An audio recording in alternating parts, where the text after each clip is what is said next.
The crystal towers of the Galactic Council stretched into the purple sky above Nexus Prime like frozen lightning. Inside the highest spire, 12 different species sat in their ceremonial chairs, each one representing thousands of years of galactic rule. The air hummed with translation devices and the soft glow of holographic displays. Admiral Sarah Chen stood perfectly straight in the center of the chamber. Her uniform was clean and pressed, her medals catching the strange light from the gas giant below. Next to her, Ambassador Marcus Rivera adjusted his tie for the 10th time, while Dr. Kenji Nakamura simply stared ahead with calm eyes. The three humans looked very small in the massive chamber. Above them, the alien council members shifted in their biomechanical thrones. Some had tentacles instead of arms, others looked like walking crystals or clouds of organized gas. But their eyes, or whatever they used to see, all focused on the humans with the same cold judgment. Council Speaker Veltar of the ethereal hegemony rose from his throne. He was tall and thin, with skin that seemed to shift between silver and blue. When he spoke, his voice came from everywhere at once, translated into perfect English by the chamber's systems. For 3 cycles, this council has debated your fate, Veltar said. The evidence is clear. Humanity has committed a crime against the natural order of the galaxy. Admiral Chen's jaw tightened slightly, but she said nothing. The Zephyrians have served the galaxy for over 10,000 years, Veltar continued. Their servitude was not cruelty, it was balance. Every species has its place. Every being has its role. This system has kept peace among the stars since before your world knew fire. Dr. Nakamura whispered something to Ambassador Rivera, who nodded grimly. Then you arrived. Veltar's voice grew sharper. 2 centuries in space, barely enough time to understand the basics of hyperspace travel, and you decided to upset everything. You freed the Zephyrians. You called their ancient service slavery and treated it like a disease to be cured. The holographic displays around the chamber showed images of human ships breaking Zephyrian work camps on distant worlds. They showed human soldiers helping the small, gray-skinned beings onto transport vessels. They showed human doctors treating Zephyrian injuries and human teachers showing Zephyrian children how to read. You corrupted them with dangerous ideas, said Counselor Vrex of the Dominion Consortium, her mechanical voice crackling through her translation unit. Freedom, choice, self-determination. These concepts threaten the stability we have maintained for millennia. Admiral Chen finally spoke. With respect, Counselor Vrex, we simply offered them a choice. Many chose to stay and work for fair wages. Others chose to come with us and learn new skills. We forced no one. A sound like grinding stone came from Counselor Thane of the Rock Worlds. Choice itself is the poison, human. When the weak are given choices, they make poor ones. When the strong must ask instead of command, order collapses into chaos. Ambassador Rivera stepped forward. Honored counselors, humanity requests one more chance to present our case. The galaxy is vast enough for different approaches to coexistence. Perhaps we could establish protocols that respect both our methods and your traditions. The chamber fell silent. Veltar's silver-blue skin rippled in what might have been amusement or disgust. You still do not understand, he said. This is not a negotiation. This is a judgment. Your compassion is a disease that spreads wherever you go. Already, 17 other species have begun questioning the established order after contact with your people. The Altarian Collective has formally protested the Zephyrian service arrangements. The Rigel Confederation speaks of rights and dignity, concepts that serve no purpose in a stable society. Dr. Nakamura looked up at the alien beings towering above them. So you're afraid, he said quietly. The temperature in the chamber seemed to drop several degrees. What did you say, human? Veltar's voice carried a dangerous edge. You're afraid that if other species see there's a different way to live, they might want it too. Dr. Nakamura continued, his voice steady. You've built your power on keeping everyone in their assigned places. But once people start believing they deserve better, it's hard to stop them from reaching for it. Counselor Yeath of the Void Touched made a sound like breaking glass. Enough, the judgment has been decided. Humanity will be quarantined to your home system. Your hyperspace technology will be stripped from all vessels. Your colonies will be abandoned. Any human found beyond the Sol barrier will face immediate termination. Admiral Chen's hands clenched into fists at her sides, but her voice remained calm. And the humans currently living on those worlds? The families who have made new homes, the children born under alien suns, they have 30 standard days to return to Earth, Veltar announced. Transportation will be provided. After that, the barrier activates and Seoul becomes your permanent prison. The three humans exchanged glances.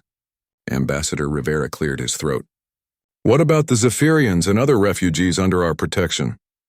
They may choose, said Counselor Vrex. Return to their proper roles in galactic society or join you in quarantine. Either way, their corruption will be contained.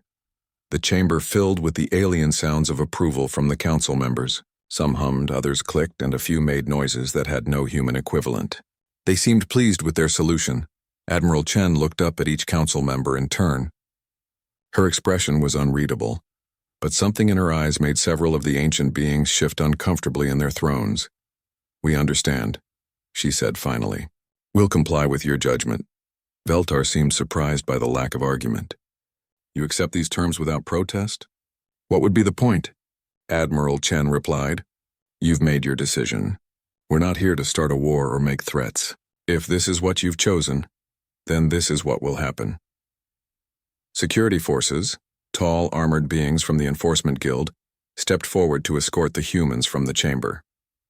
As they walked toward the massive doors, their footsteps echoing in the vast space, Admiral Chen turned back one last time. Just so we're clear, she said to the assembled council, you're not protecting the galaxy from us. You're protecting yourselves from the idea that things could be better. The doors sealed behind them with a sound like thunder. In the chamber, the council members sat in silence for long moments. Finally, Councillor Thane spoke in his grinding voice. Did we make the right choice? Veltar's skin shifted through several colors before settling back to silver blue. The humans are contained. Their influence is limited to one small system. In time, the galaxy will forget them entirely, and order will be restored. But even as he said it, something nagged at the back of his ancient mind, the way Admiral Chen had looked at them. The calm acceptance in her voice. Humans were supposed to be emotional, unpredictable, prone to anger when cornered. These three had been almost peaceful. Outside, the human delegation boarded their ship under heavy guard. As they lifted off from Nexus Prime, Dr. Nakamura stared out at the swirling colors of the gas giant below. They have no idea what they just did, he said softly. Admiral Chen nodded, her reflection ghost-like in the viewport. They think they're sending us home to sulk. They don't understand that they just gave us exactly what we need. Ambassador Rivera frowned. What do you mean? Admiral Chen smiled for the first time since entering the council chamber. It was not a pleasant expression. Time, she said. And motivation. The barrier around Sol looked like a soap bubble made of stars. It shimmered and pulsed with energy that made human teeth ache and caused their instruments to show impossible readings. The massive structure completely surrounded the solar system, sealing Earth and its colonies behind a wall that would prevent any human ship from jumping to hyperspace. Admiral Chen stood on the bridge of the UES Defiance, watching the last transport ships pass through the barrier before it sealed completely. Behind them, scattered across 47 worlds, 2 billion humans were coming home. The evacuation had taken 28 days, 2 full days ahead of the Council's deadline. Final count from Terra Nova Colony coming in now, reported. Lieutenant Commander Hayes from her communications station. All 847,000 residents accounted for. Transport Fleet Zebra is the last group through the barrier. Chen nodded without taking her eyes off the view screen. The barrier was almost closed now. Just a small gap barely wide enough for a single ship. Through it, she could see the stars that humans would no longer be allowed to visit. Any word from our people on Kepler 442b? Chen asked. Colony ship Wellington confirms all 1.2 million residents evacuated safely, Hayes replied. They also report that 340,000 Zephyrians and 50,000 other refugees chose to come with us, rather than return to Council space. Dr. Nakamura looked up from his tablet. That's more than we expected. The Zephyrians, I understand. They know what waits for them under Council rule. But the others? Word spreads fast, Chen said grimly. Once people get a taste of being treated like equals instead of property, it's hard to go back. Ambassador Rivera joined them on the bridge, looking exhausted. He had spent the last month coordinating with colony governments and ensuring that the evacuation proceeded smoothly. The mining operations on Ross 1 and 28B shut down yesterday, he reported. We left behind enough automated systems to keep production running for 6 months, then they'll slowly shut down. The council wanted us gone, but they still need the rare metals we were extracting. Their problem now, Chen said. What about our research stations? That's where it gets interesting. Rivera pulled up a holographic display showing dozens of scientific facilities across council space. Dr. Martinez and her team at the Xenobiology Lab on Proxima Centauri B managed to download their entire database before evacuating. Same with the physics research station orbiting Wolf 359. 30 years of cutting-edge research all coming home with us. Dr. Nakamura whistled softly. The council has no idea what they're losing. Our people weren't just miners and colonists out there. They were pushing the boundaries of science in ways the council never imagined. Through the view screen, they watched the barrier seal completely. The gap closed with a flash of brilliant light, and suddenly the stars beyond looked different, dimmer, more distant. Earth's solar system was now completely cut off from the rest of the galaxy. "Sir," Hayes called out, "we're receiving a transmission from Earth. It's President Martinez." Chen straightened. "Put it through." The hologram showed President Elena Martinez in the Oval Office, but behind her through the windows, the sky was filled with ships. Hundreds of massive transports hung in Earth's orbit, carrying their human cargo home. "Admiral Chen," Martinez said, "I wanted to personally thank you and your team for handling the evacuation so smoothly. The last transport ships are entering Earth orbit now. All our people are safely home." "With respect, Madam President," Chen replied, "I wouldn't call this home for everyone anymore. We've got nearly 3 million refugees who chose exile over returning to the Council's idea of order. They're going to need new homes, new purposes." Martinez nodded. "We've been preparing for that. The Australian continent has been designated as a settlement zone for our Zephyrian friends. They'll have full citizenship and the right to establish their own communities however they see fit. The other refugees will be integrated based on their needs and preferences." Dr. Nakamura leaned forward. "Madam President, what's the status of the research projects? Did our people manage to bring home their work?" Martinez smiled for the first time in the conversation. "Doctor, you'll be amazed at what our people accomplished out there and what they managed to save. We've got 30 years of advanced research in physics, biology, engineering, and a dozen other fields, plus something else. Our people didn't just bring home data. They brought home ideas." She gestured toward someone off-screen and a new figure appeared in the hologram. It was Dr. Sarah Kim, the lead physicist from the research station at Alpha Centauri. "Admiral," Dr. Kim said, "during the evacuation, we had time to review all our collected research. The Council thinks they understand the universe, but they've been stuck in the same technological patterns for thousands of years. We've been approaching problems they gave up on centuries ago, and we've made breakthroughs they never imagined." Chen felt a chill of excitement. "What kind of breakthroughs?" "The kind that make barriers like this one look like a fence around a playground," Kim replied. "Give us time to properly analyze everything we brought home, and I think you'll be very interested in what we can accomplish." The transmission ended, leaving the bridge crew in thoughtful silence. Outside, the barrier hummed with energy that was supposed to keep them trapped forever. But something in Dr. Kim's voice suggested that forever might be shorter than the Council expected. "Orders, Admiral?" asked Commander Torres from the helm. Chen looked around at her crew, then at the data displays showing Earth crowded with returning humans and refugees. She thought about the research locked away in laboratories across the planet, about the brilliant minds that had just been forced to abandon their life's work, about the injustice of a system that punished compassion. "Set course for Earth," she said finally, "but not the Earth we left. We're going home to build something new, something better." As the Defiants turned toward the blue-green world at the heart of their prison, Chen couldn't shake the feeling that the Council had made a terrible mistake. They had gathered humanity's best and brightest from across the galaxy and locked them in a room together with unlimited time and powerful motivation. In the cargo holds below, human engineers were already working on projects that would have made the Council's greatest minds weep with envy if they had known about them. But the Council wasn't watching anymore. They had written off humanity as contained and irrelevant. They had no idea that the humans weren't building weapons or planning revenge. They were building something far more dangerous to a system based on control and fear. They were building hope. And hope, once it grew strong enough, had a way of finding cracks in even the strongest barriers. Dr. Nakamura stood at the observation deck, watching Earth grow larger in the viewport. Behind them, the barrier pulsed with alien energy designed to keep them trapped. Ahead of them, their home world waited with the promise of new beginnings. They wanted to quarantine us to protect their stability, he murmured. Chen joined him at the window. They have no idea what they've just created. The ship flew on through the void, carrying its human cargo toward whatever came next. Behind them, the barrier held firm, but inside it, something unprecedented was beginning to grow, something the Council had never seen before and would never see coming until it was far too late to stop. 2 years had passed since the barrier sealed around Sol, and the galaxy was learning to live without humans. On most worlds, life continued as it had for thousands of years. The ancient trade routes hummed with cargo ships.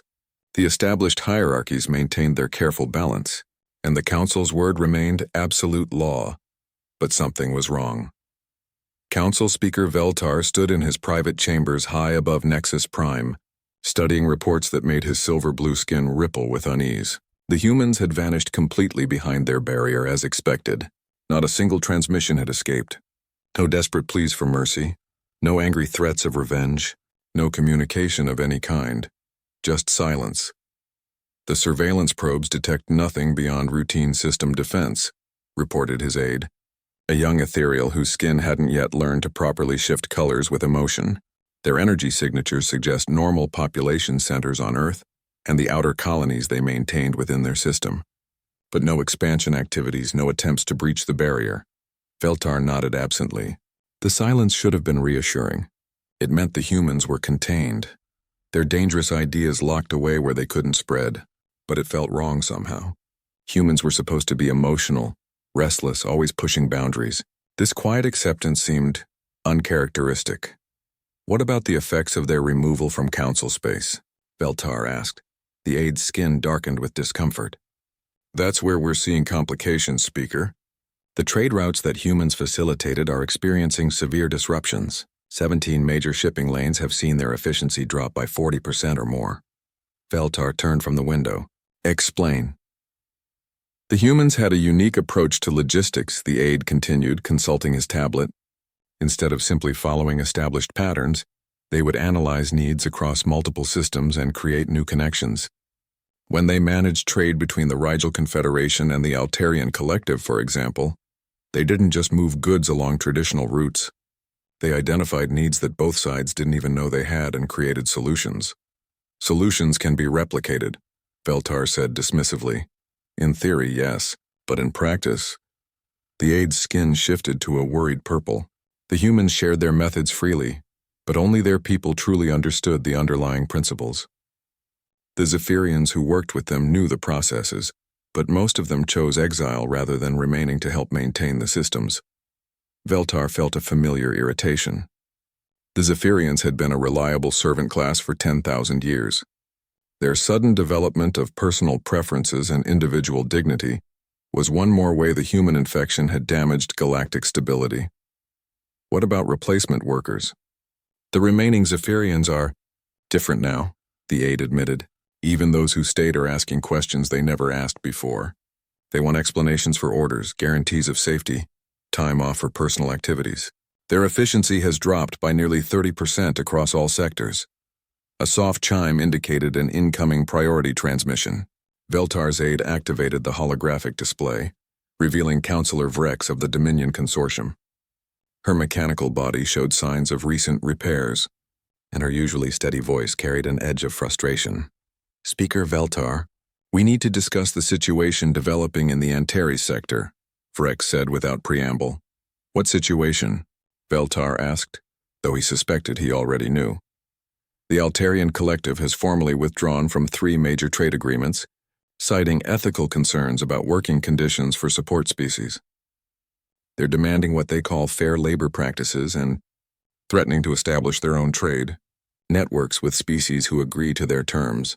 Veltar's skin rippled through several shades of displeasure. The Altarians never concerned themselves with such matters before human contact. It gets worse, Rex continued.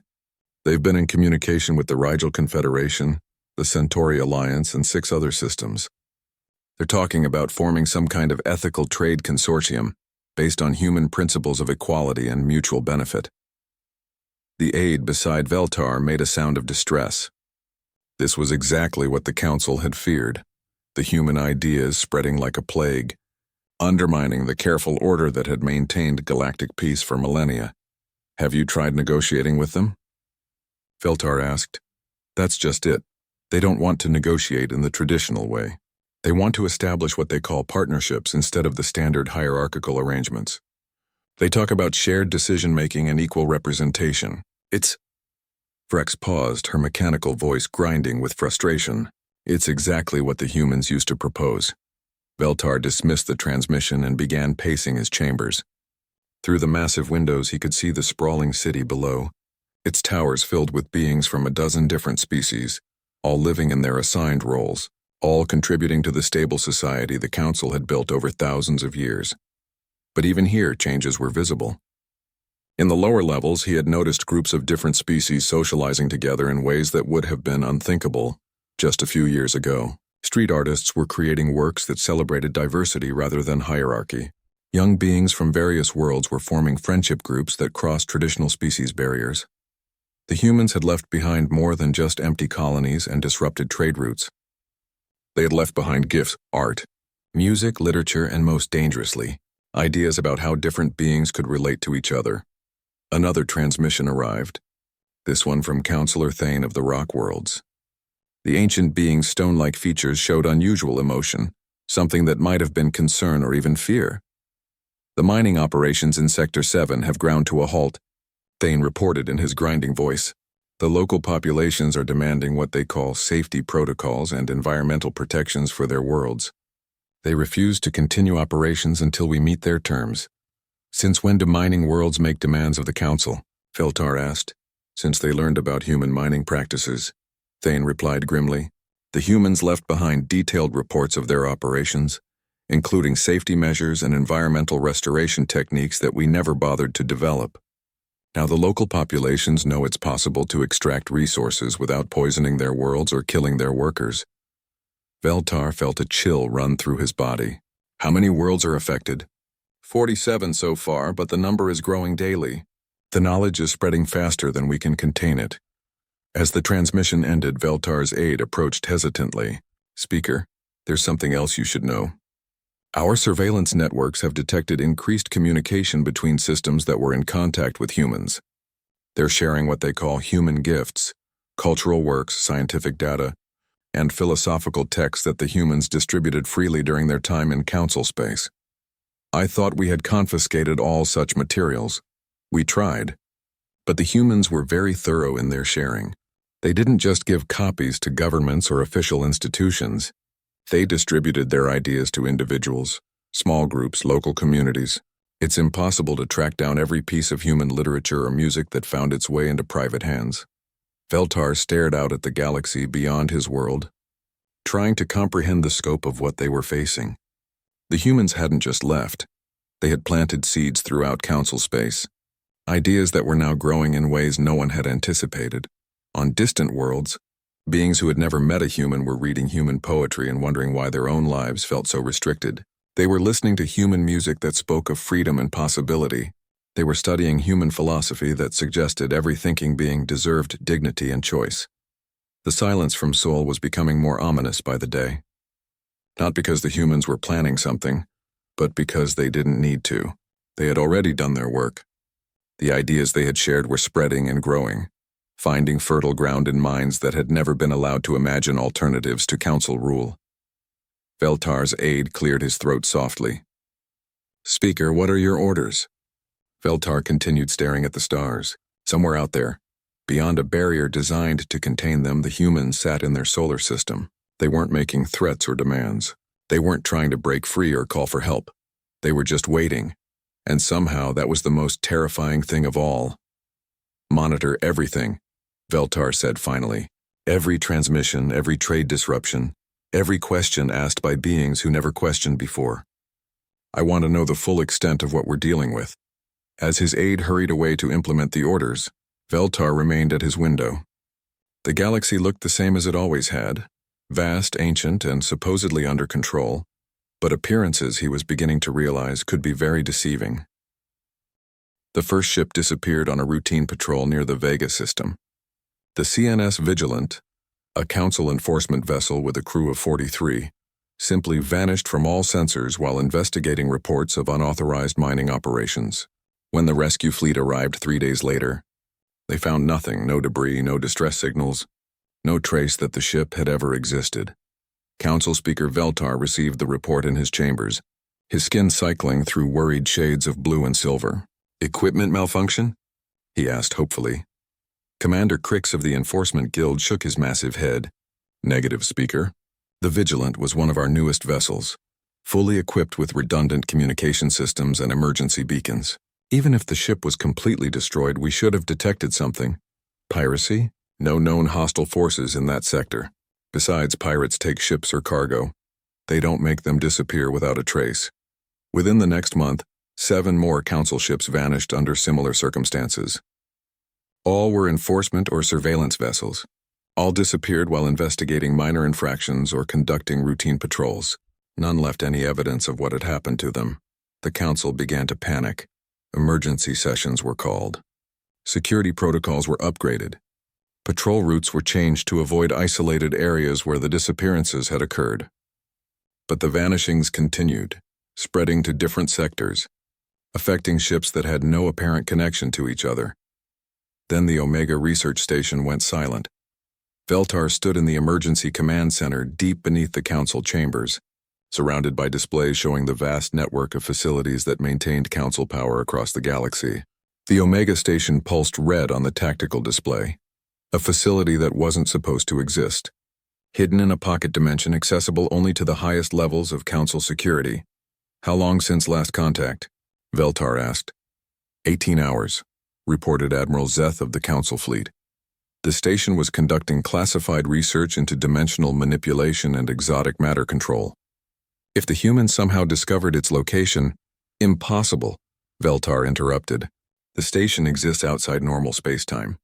Only 12 beings in the entire galaxy know of its existence, and they're all in this room. But even as he said it, Veltar felt a creeping certainty that the impossible had somehow become reality. The rescue fleet that arrived at the Omega Station's coordinates found something that defied explanation. The station was there, physically intact and showing full power readings, but it was completely empty. Not abandoned, empty. Every piece of equipment remained in perfect working order. Every system showed normal operation, but there wasn't a single life sign anywhere in the massive facility. In the station's central control room, Admiral Zeth's boarding team found something that made their blood freeze. A message was playing on continuous loop on the main display screen. The words appeared in perfect galactic standard, but the voice that spoke them was unmistakably human. "Thank you for the inspiration," the message said in Admiral Chen's calm, measured tones. "We always wondered what lay beyond the visible universe. Now we know. Humanity." Veltar watched the recording in horrified silence. Behind Admiral Chen, he could glimpse what looked like a vast garden under impossible stars. Beings moved in the background, not just humans, but creatures he didn't recognize, working together in ways that seemed to bend the laws of physics. "How is this possible?" whispered Counselor Vrex, her mechanical voice crackling with static. "They're sealed behind the barrier. Our sensors show them contained within Sol system." Dr. Nakamura appeared beside Admiral Chen in the recording, older now, but with eyes that sparkled with scientific excitement. "We spent 3 years analyzing everything we learned during our time in Council space," he said. "Your people have mastered control over matter and energy, but you stopped there.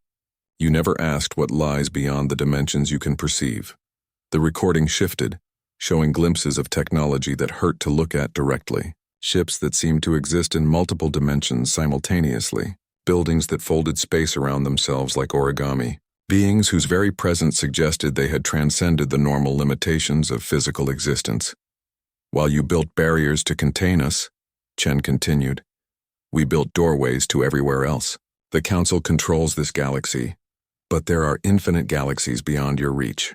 Infinite possibilities that you never imagined because you were too busy maintaining control over what you already had." The message ended, leaving the command center in stunned silence. Feltar's skin had gone completely white, a color that hadn't appeared in his species for thousands of years, reserved for moments of absolute terror. "The missing ships," he whispered. "The disappearing crews. They weren't destroyed. They were recruited." Admiral Zeth consulted his datapad with shaking hands. "Speaker, we need to consider the possibility that the humans have developed some form of translocation technology. They're moving through dimensions we can't detect, accessing areas we thought were secure. And taking our people with them," added Commander Crix grimly. "The crews that vanished, they weren't killed. They were offered a choice." Reports began flooding in from across Council space. Entire surveillance networks had gone offline overnight. Strategic resource deposits were being drained by invisible forces. Most disturbing of all, populations were beginning to disappear from Council-controlled worlds. Not violently. Not through war or conquest. Beings were simply choosing to leave, vanishing from their assigned roles and positions without explanation or warning. Skilled technicians, talented artists, brilliant scientists, all disappearing in groups, leaving behind only empty workstations and abandoned lives. Veltar realized with growing horror that the humans weren't just escaping their prison. They were offering that escape to anyone who wanted it. "The Altarian Collective," he said suddenly. "When did we last have contact with them?" Admiral Zeth checked his communications board. "They've been silent for 6 days, Speaker. We assumed they were processing our response to their trade demands." "Send a probe to their home system," Veltar ordered. "Full scan, highest priority." The results arrived an hour later and confirmed Veltar's worst fears. The Altarian homeworld was intact but completely uninhabited. Every city, every settlement, every sign of their advanced civilization remained untouched. But the Altarians themselves, all 2.8 billion of them, were gone. Similar reports came in from other systems. The Rigel Confederation had vanished overnight. The mining worlds that had been demanding better working conditions were now empty of all intelligent life. Even some council member species were beginning to disappear, entire populations choosing exodus over continued subjugation. In his private chambers, Feltar stood before the great window looking out at Nexus Prime's sprawling metropolis. But now he noticed things he had missed before. Empty districts where certain species had lived. Quiet zones where active communities had operated just days earlier. The city was still massive, still impressive, but it was becoming hollow. His aide approached hesitantly. "Speaker, we've received reports from 47 different systems. Entire populations have vanished. No signs of struggle, no evidence of coercion. They simply left." "How many beings total?" Feltar asked, though he dreaded the answer. "Current estimates suggest over 200 billion sentient beings have disappeared from Council space in the past 30 days, the aide reported. "The rate of disappearance is accelerating." Veltar closed his eyes. The Council had ruled the galaxy for thousands of years by maintaining careful control over every aspect of civilization. They had assigned roles, managed resources, and kept everyone in their proper place. It had created stability, order, and peace, but it had never created happiness. And now, faced with an alternative they had never imagined, billions of beings were choosing to walk away from everything they had ever known, rather than continue living under Council rule. The humans hadn't conquered the galaxy. They had simply shown it a door to somewhere else, somewhere better, and that door was still open, waiting for anyone brave enough to step through it. The silence from Sol continued, but now Veltar understood what it meant. The humans weren't plotting revenge or planning war. They were building something magnificent beyond the Council's reach, and inviting anyone who wanted to join them to leave their old lives behind and step into a future that the Council could never provide. The barrier around Sol remained intact, containing humanity within their solar system. But somehow, impossibly, humanity had found a way to step around that barrier entirely, not just for themselves, but for anyone who chose to follow them. The Council still controlled vast territories and countless worlds, but they were discovering that control meant nothing when people had somewhere else to go. And now, for the first time in millennia, they did. The transmission arrived simultaneously on every Council frequency, originating from coordinates that shouldn't exist. In emergency chambers across the galaxy, Council members gathered in panic as their instruments registered signals coming from everywhere and nowhere at once. Admiral Sarah Chen appeared on their screens, older now, her hair touched with silver but her eyes as sharp as ever. Behind her stretched a vista that defied understanding. A vast garden under stars that moved in impossible patterns, with architecture that seemed to grow like living things and beings who walked through dimensions as easily as stepping through doorways. Members of the Galactic Council, Chen began, her voice carrying easily across the vast distances of space. We told you we understood your judgment, and we did. We understood that you fear change more than you value growth. We understood that you've built your entire civilization on keeping others weak and divided. We understood that you see compassion as a disease rather than evolution's greatest gift. Council Speaker Veltar watched from his emergency bunker deep beneath Nexus Prime, his silver-blue skin cycling through shades of fear and rage. Around him, the remnants of his once mighty administration struggled to comprehend how the humans were broadcasting through their most secure networks. 3 years ago, you locked us away to protect your version of stability, Chen continued. The camera pulled back, revealing the true scope of what lay behind her. Cities that existed in folded space, ships that moved between dimensions like thoughts, and beings whose very existence radiated joy, even through subspace transmissions. You expected us to sit quietly in our corner of the galaxy, diminished and contained? Dr. Nakamura stepped into view beside Chen, his scientific excitement barely contained. Instead, you gave us the greatest gift possible. Time to think and powerful motivation to transcend every limitation you thought we faced. While you spent these years trying to maintain control over what you already had, we spent them building something you could never imagine. The transmission showed glimpses of the impossible. Beings working together across species barriers that the Council had insisted were absolute. Technology that made dimensional barriers as permeable as curtains, and most shocking of all, entire civilizations that had chosen to step beyond the Council's reach entirely. We didn't build weapons, Chen said, her voice carrying a weight of infinite sadness for what the Council had chosen to remain. We built something far more dangerous to a system based on fear and control. We built hope. And hope, once it takes root, is impossible to contain. As she spoke, reports streamed into the Council chambers from across their territories. The Centauri Alliance, gone. The entire Vegas sector, empty. Even some of their oldest member species were vanishing, choosing this impossible exodus over continued existence under Council rule. Councillor Vrex's mechanical voice crackled through the emergency frequencies. Speaker, we're losing entire star systems every hour.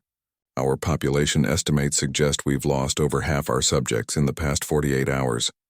It's not loss, corrected Ambassador Rivera, appearing in the transmission beside Chen and Dr. Nakamura. It's choice.